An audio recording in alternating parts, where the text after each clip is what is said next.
Start करें। आज हम लोग फिटर ट्रेड में पढ़ेंगे वर्नियर माइक्रोमीटर के बारे में।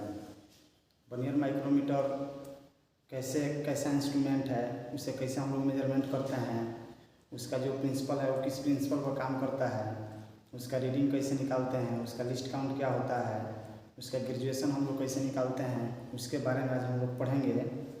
और आप लोग को एक मोटिवेशन बताता हूँ। जैसे कि हम लोग के दैनिक जीवन में चारों तरफ बहुत सारे बैक्टीरिया और वायरस घूम रहे हैं, लेकिन उसको हम लोग देख नहीं सकते हैं। तो उस चीज़ को देखने के लिए क्या होता है कि हम लोग माइक्रोस्कोप का यूज करते हैं, तब हम लोग को बैक्टीरिया और वायरस जो हमारे दैनिक जीवन में घूम रहा है उसको हम लोग उसके द्वारा देखते हैं।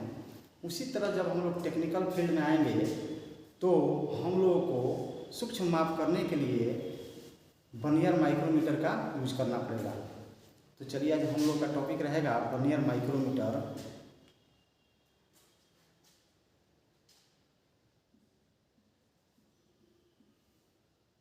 वर्नियर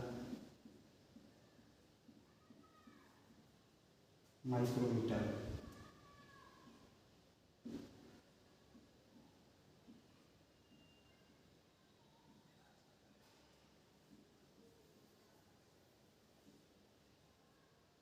तो आज का हमारा टॉपिक है वर्नियर माइक्रोमीटर। वर्नियर माइक्रोमीटर क्या होता है, यानी ये दो वर्ड मिल करके बना है। एक होता है माइक्रो प्लस मीटर, यानी हमारा जो माइक्रोमीटर बना है वर्नियर माइक्रोमीटर, दो वर्ड को जोड़ करके माइक्रोमीटर बना है। तो माइक्रो का अर्थ होता है सूक्ष्म,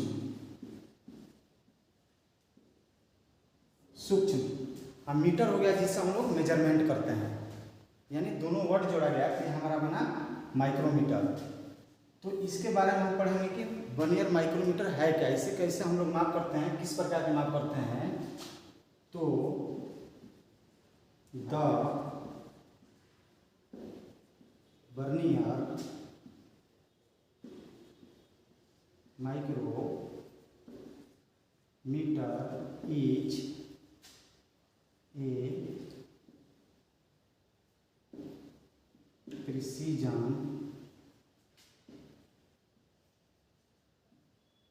measuring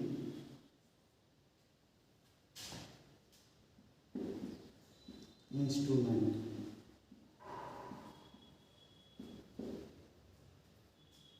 I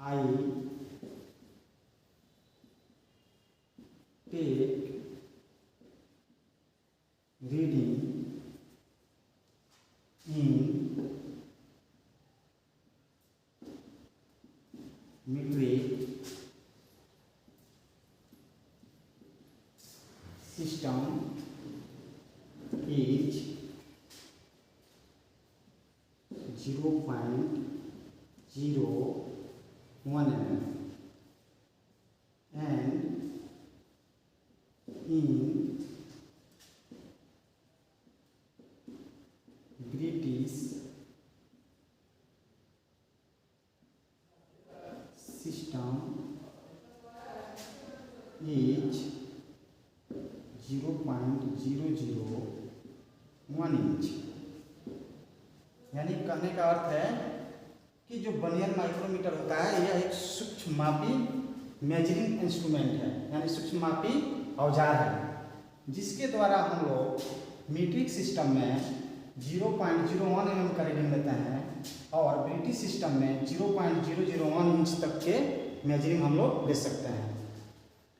और इसका जो है वर्किंग प्रिंसिपल जो है, working principle of vernier micrometer, ये जो हमारा माइक्रोमीटर है किस प्रिंसिपल पर वर्क करता है उसके बारे में जानेंगे। तो ये जो है इसका प्रिंसिपल जो है ये काम करता है नट और बोल्ट पे, नट एंड बोल्ट। ये जो इसका प्रिंसिपल है नट और बोल्ट के सिद्धांत पर काम करता है। ये हो गया हमारा प्रिंसिपल। अब पढ़ेंगे इसके पार्ट्स के बारे में, इसमें कौन कौन से पार्ट्स होते हैं।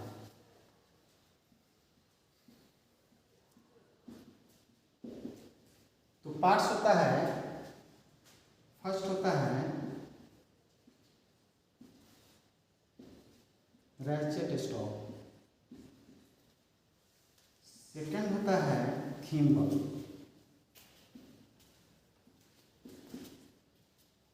थर्ड होता है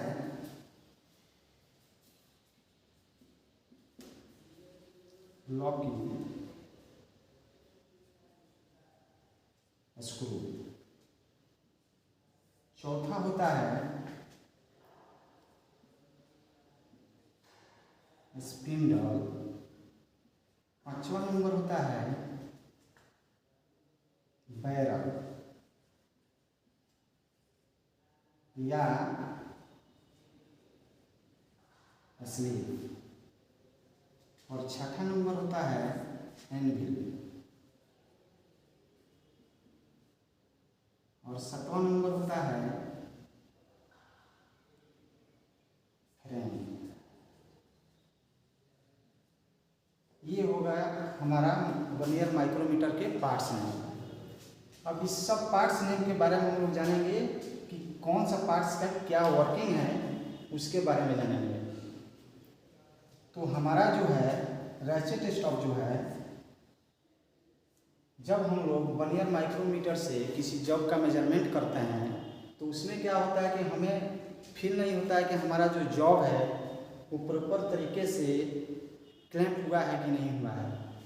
तो जब हम लोग जॉब को क्लैंप कर देते हैं प्रॉपर तरीके से, तो उसको चेक करने के लिए रैचेट स्टॉप का प्रयोग करते हैं। जब हमारा जॉब प्रॉपर तरीके से क्लैंप हो गया रहता है, तो जब रैचेट स्टॉप को जब हम लोग मूव करते हैं तो उसे एक टर्टर की आवाज़ आता है, टर्टर की आवाज़ आता है। तो इससे हमको ये फील होता है कि हमारा जो जॉब है वो प्रॉपर तरीके से टाइट हो गया है। तो रैचेट स्टॉप का काम यही है कि हम लोग वर्नियर माइक्रोमीटर का जो है प्रेशर चेक करते हैं। और थिम्बल जो है इसका काम है कि स्पिंडल जो हमारा होता है थिम्बल से जुड़ा रहता है, थिम्बल पर हमारा रीडिंग होता है। तो थिम्बल का मेन वर्किंग ये है कि जब हमको स्पिंडल को मूव कराना होगा, तो जब हम थिम्बल को घुमाएंगे तो हमारा जो स्पिंडल है आगे पीछे मूव करेगा। तो इसका मेन काम है थिम्बल को, स्पिंडल को आगे पीछे मूव कराना। और लॉकिंग स्क्रू का काम है जब हम किसी जॉब का मेजरमेंट करते हैं तो डिस्टर्ब ना हो, उस मेजरमेंट को कायम रखने के लिए लॉक नट का या लॉक स्क्रू का हम लोग यूज करते हैं। जहाँ हम लोग मेजरमेंट किए वहीं पर उस मेजरमेंट को क्या करेंगे, लॉक कर देंगे। जब लॉक करेंगे तो हमारा स्पिंडल जो है लॉक हो जाएगा। जब लॉक हो जाएगा तो आगे पीछे मूव नहीं करेगा, तो हमारा जो मेजर है, मेजरिंग जो किए हैं वो डिस्टर्ब नहीं होगा। तो मेन काम लॉकिंग स्क्रू का ही है, जो मेजरमेंट करते हैं उसको लॉक करना। और स्पिंडल और आपको एक है एनविल, स्पिंडल और एनविल।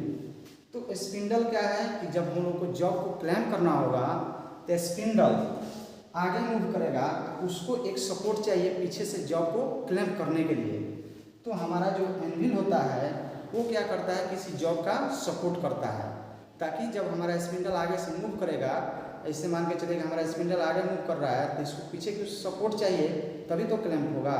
तो इसको सपोर्ट देने के लिए क्या करते हैं, पीछे की तरफ में फ्रेम से एनविल को जोड़े रहते हैं। तो जब स्पिंडल हमारा मूव करेगा तो आ करके इधर से एनविल जॉब को सपोर्ट करेगा, तब जा करके हमारा जॉब प्रॉपर तरीके से क्लैंप होगा। तो मेन काम है स्पिंडल जब मूव करेगा जॉब को सपोर्ट करने के लिए क्या होता है कि एनविल यूज करते हैं।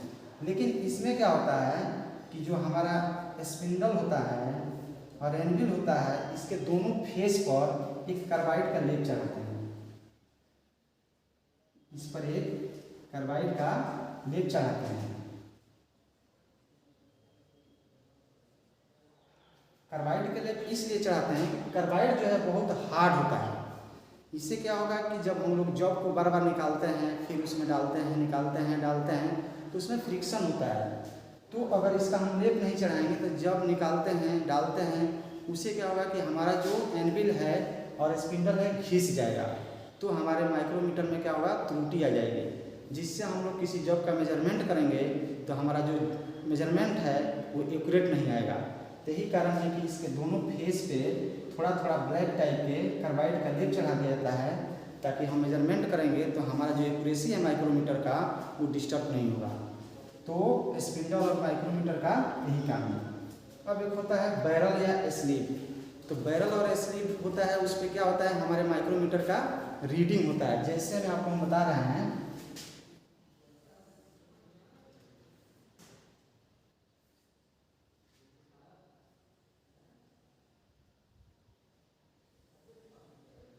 ये हो गया मान के चलिए हमारा बैरल।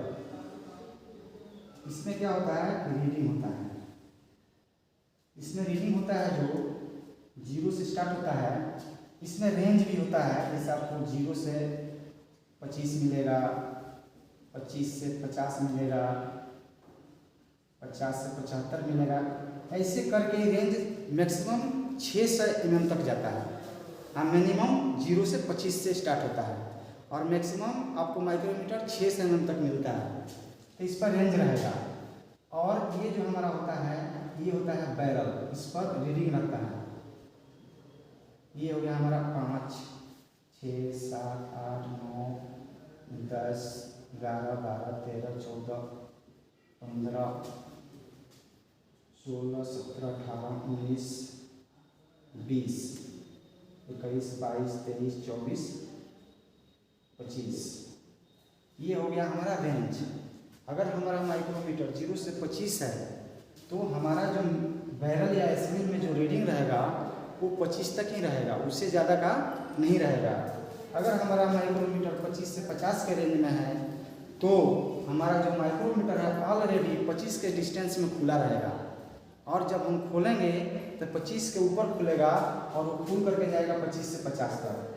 तो ये हमारा माइक्रोमीटर जो है रेंज के ऊपर भी डिपेंड करता है कि जो हमारा माइक्रोमीटर है कितने रेंज का है। तो अभी हम लोग देखते हैं इसका जो है बैरल या स्लीव है, इसमें रीडिंग कैसा होता है। ऊपर वाला जो रीडिंग होता है इसको हम लोग बोलते हैं मेन रीडिंग, यानी मेन रीडिंग या मेन डिवीजन बोल सकते हैं इसको, MD, मेन डिवीजन। नीचे वाला जो होता है इसमें एक छोटे छोटे लाइन होते हैं। ये जो लाइन होता है ये सब डिवीजन का होता है।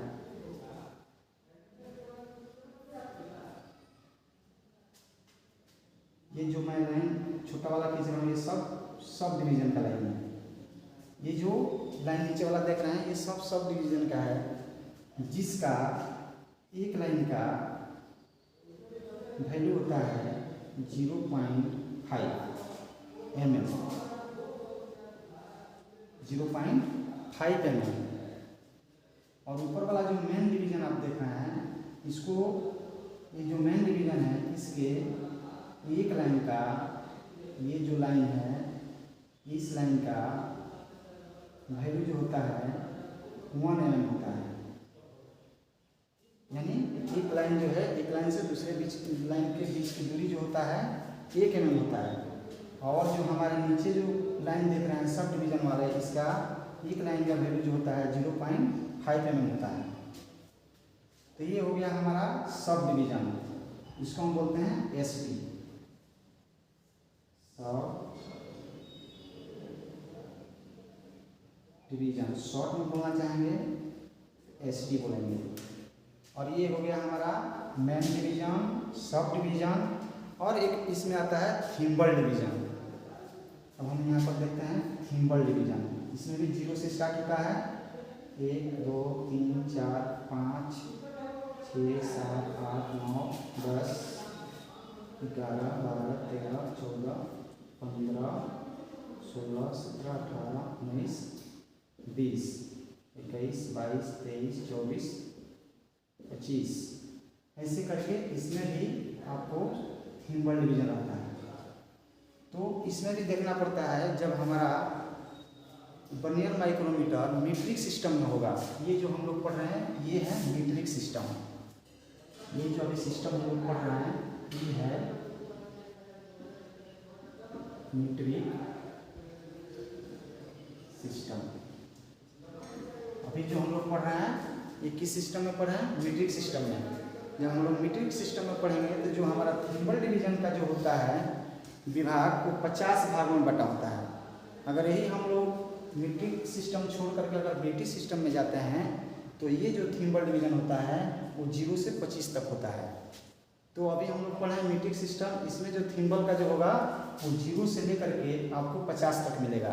यानी जब 0 से हम 45 पर जाएंगे और फिर जैसे हम लोग 50 का रीडिंग प्राप्त करते हैं तो वहाँ पर हमको 0 मिलता है। जैसे 0 मिलेगा तब तक हमारा 50 का रीडिंग कंप्लीट हो जाएगा। तो ही है वर्नियर माइक्रोमीटर में। तो ये जो होता है इसके एक लाइन का जो वैल्यू होता है वो होता है 0.01 mm। तो इसको हम लोग बोलते हैं thimble division. Thimble division, thimble division. Short में देखना चाहेंगे तो टीडी, इसको शॉर्ट में हम लोग बोल सकते हैं टीडी। ये हो गया हमारा थिम्बल डिवीजन। अब इसमें एक आता है वर्नियर डिवीजन। तो जो हमारा मेन रीडिंग होता है उसी के अंदर में लाइन रहता है, ऐसे करके लाइन रहेगा। ये जो लाइन आपको दिख रहा है ये होता है वर्नियर डिवीजन। तो ये जो वर्नियर डिवीजन है इसमें 9 लाइन होता है। वर्नियर डिवीजन में 9 लाइन होता है। तो इसका जो होता है एक वर्नियर डिवीजन का जो वैल्यू होता है वो होता है 0.001 mm। ये होता है वर्नियर डिवीजन। वर्नियर डिवीजन का जो वैल्यू है 0.001 mm होता है, जो हमारे वर्नियर माइक्रोमीटर का लीस्ट काउंट होता है। यही हमारा वर्नियर माइक्रोमीटर का लीस्ट काउंट है। जैसे एक लाइन का जो वैल्यू है वो 0.001 mm होता है। तो अब एक चीज़ हो गया कि इसमें हम लोग जानेंगे कि लीस्ट काउंट क्या होता है। लिस्ट काउंट के बारे में जानेंगे, क्योंकि लिस्ट काउंट हम सब लोग बोलते हैं कि लिस्ट काउंट, लेकिन लिस्ट काउंट है क्या हम लोग उतना बढ़िया से उसके बारे में नहीं जान पाते हैं। तो उसके बारे में जानेंगे कि लिस्ट काउंट है क्या। तो किसी भी इंस्ट्रूमेंट का लिस्ट काउंट अगर दिया है तो उस इंस्ट्रूमेंट के द्वारा हम लोग मिनिमम से मिनिमम उतने तक के मेजरमेंट कर सकते हैं, उससे ज़्यादा का मेजरमेंट नहीं कर सकते हैं। वही हमारे इंस्ट्रूमेंट का लिस्ट काउंट होता है। तो दोस्तों आज हम लोग इतना ही पढ़े। इसके बाद कल हम लोग पढ़ेंगे इसके ग्रेजुएशन के बारे में, इसके लिस्ट काउंट कैसे आता है उसको मेथड से निकाल करके उसका लिस्ट काउंट निकालेंगे हम लोग। उसके बाद उसका रीडिंग कैसे करते हैं उसके बारे में